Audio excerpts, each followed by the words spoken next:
polls are officially open in the state of Pennsylvania, one of 4 key battleground states that we're going to be watching today, especially as Republicans try to take control of the United States Senate. And joining us in studio from Morris, Pennsylvania, Congressman, former Navy JAG officer, if I can get that right, Guy Reschenthaler. Thanks so much for being with us, Congressman. Appreciate to have you here in studio with us. Thanks, Allison. Good to be here, Rob. So nice to be here. Good to have you in-house. That's right. Right? On this election day? Absolutely, for this big day. Yeah. So, I'm very bullish on Pennsylvania. I'm bullish actually on the Senate and the House, but just Pennsylvania in particular. I think Oz wins this thing by 2 or 3%. Wow. He's going into this already up. And I think that by the end of the day, you're going to see Oz break away. Now, the results might not be announced for a while just because we have so many mail-in ballots. There's already a lawsuit from Fetterman. But I'll tell you what's really what's to look for in this race. It's the trajectory. If you remember back in the summer, Oz was down by 16 points. Right. He then made up all that ground and took the lead in a lot of polling. The trajectory in these races is everything. What was really killing Fetterman was the crime issue. Crime is surging in Pittsburgh. It's surging in Philadelphia. Literally record high crime rates in Philadelphia. And Fetterman is known as being soft on crime. He wants to legalize all drugs. He wants to release 1/3 of all prisoners from the state penitentiary. Well, let's be honest. Also the fact that he can't speak. You know, he has a difficult time putting his sentence together. He had a stroke in May, a few days before this primary. That debate from 2 weeks ago, my concern for Oz in Pennsylvania is the early voting. So 700,000 votes were cast before that debate took place. Is that something that you're seeing as well, or is that you think that Republicans can overcome that today on Election Day? I think we can overcome it. And you're also seeing the differential in the mail-in ballots shrink between Republicans and Democrats. But just going back to the debate, what the debate really did is it froze the field for Fetterman. He wasn't going to pick up any more undecided voters after that debate. I still think that we might be putting too much emphasis on Fetterman's health because for the left, especially the rabid base of the Democratic Party, it's all about ideology. Yeah. I mean, they elected a president who hid in a basement in Delaware. So they clearly don't care. In really small circles of the radical liberals, they want people that are borderline incapacitated because it's the woke staffers, the young staffers that are controlling the agenda. And you're seeing that in the White House now. But getting back to Fetterman and Oz, it's not so much the health that's an issue. It's the fact that Fetterman is too radical. The fact that he has these soft on crime positions, the fact that he wants to ban fracking, for instance, that he wants to do away with private health insurance by having single payer.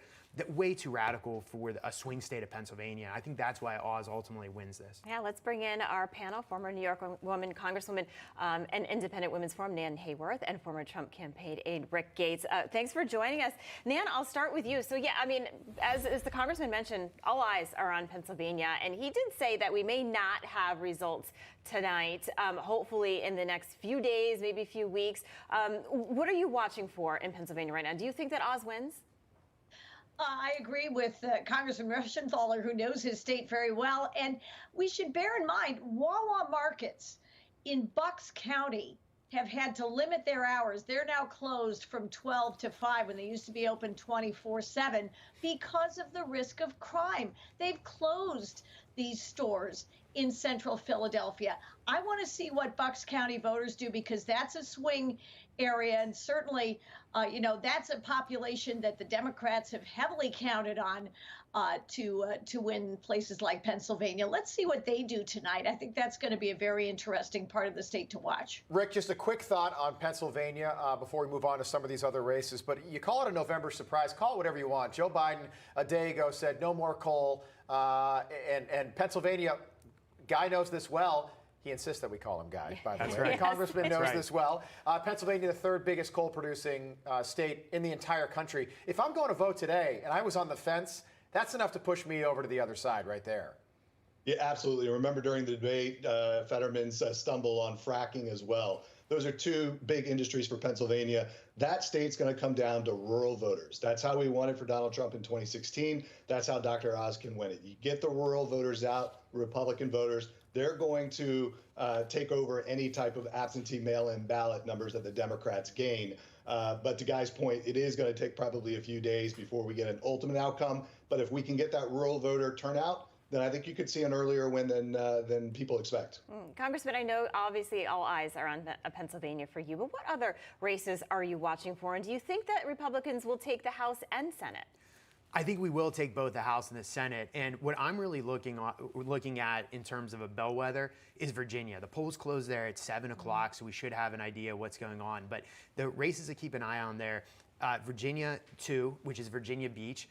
We've got a great candidate, a matchup between two former naval officers, both women.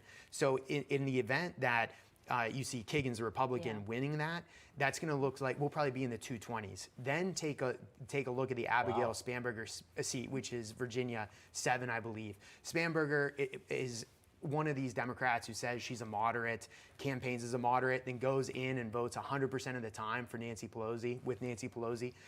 We've got a great chance of winning that race too. If we win, if we take out Spanberger, and our candidate's phenomenal, Yesli Vega. If Yesli wins, we're probably going to be in the 230s. Then the last one is Virginia 10. That's Wexton. That's in the exurbs of D.C.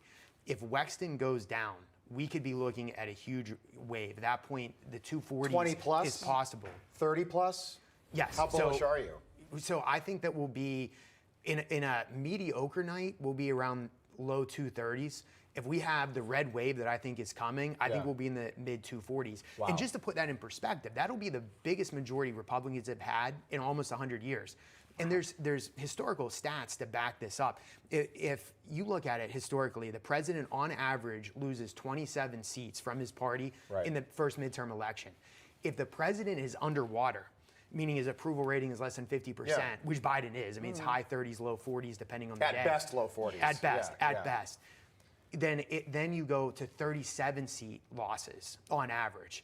So, and we're targeting 74 separate seats. There it is, if we just win half of those, it's going to be the biggest Republican majority that we've had. It'll be bigger than 2010. It'll be bigger than 94 when Newt Gingrich came in. If we keep this up there, so you just mentioned 1994. That was the first Bill Clinton midterm, one of the most historic. 2010, I know the number, it's 63 seats. It was a huge pickup. The difference between now and 12 years ago is redistricting. So you're not going to see a midterm cycle where a party picks up 63 seats. But if you win 30 plus, that's going to be the biggest majority we've ever seen in the House of Representatives, and all 35 are up for re-election today. So a lot to keep an eye on. We could see a change at the top, which would start tonight, formally, the end of Nancy Pelosi. Take a listen. She was asked about this. Anderson Cooper asked her the tough question. I don't think she wanted to hear it, but she answered. Have you made a decision in your mind, whatever that decision might be? Well, I have to say my decision will be affected about what happened the last week or two. Will your decision be impacted by the attack in any way? Yes. Guy, just your reaction to that. A lot of people watching will be excited to see the end of Nancy Pelosi, 82 years old. She might leave Congress altogether, though. What do you make of that? So I've got some inside baseball thoughts on this, Rob. Nancy Pelosi really has nothing but disdain for Kevin McCarthy. She just does, and everybody knows that. She just loathes Kevin. Both from California, of course, polar opposites in terms of ideology.